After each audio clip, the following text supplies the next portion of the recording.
Un traumatisme complexe, c'est un traumatisme qui se développe pendant l'enfance, mais qui n'est pas lié à un événement unique ou spectaculaire ou violent. Au contraire, c'est un traumatisme qui s'est construit en silence, sans faire de bruit, qui s'est construit au goutte à goutte tout au long de ta vie. En tout cas, tout au long de ton enfance. Et aujourd'hui que tu es adulte, ça continue à avoir, ça continue à laisser des traces dans ton fonctionnement d'adulte. Tu n'as peut-être pas été violenté, tu n'as peut-être pas été agressé, tu n'as peut-être pas été frappé, mais tu n'as pas été vu, tu n'as pas été reconnu, tu n'as pas été entendu, tu n'as pas été validé dans ce que tu ressentais, dans tes besoins, dans ta vérité profonde.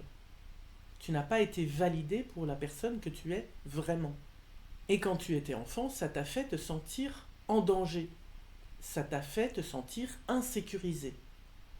Le fait d'avoir l'impression de ne pas correspondre aux attentes de tes parents ou des adultes qui étaient en charge de toi,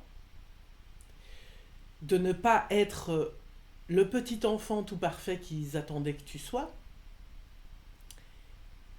ça t'a donné l'impression que potentiellement tu pouvais être rejeté, que tu pouvais être abandonné et que tu allais finir seul.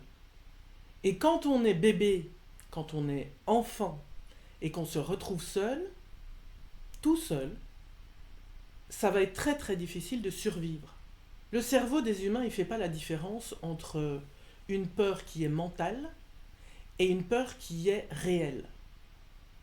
Donc quand mentalement, dans ta tête, tu te dis je vais être rejeté, je vais être abandonné, je vais me retrouver toute seule et donc je ne vais pas survivre, c'est comme s'il y avait un énorme animal dangereux, féroce, qui n'avait qu'une envie, c'est de te bouffer, qui te fait face et qui est face à toi et qui est sur le point de te bouffer, donc de te tuer.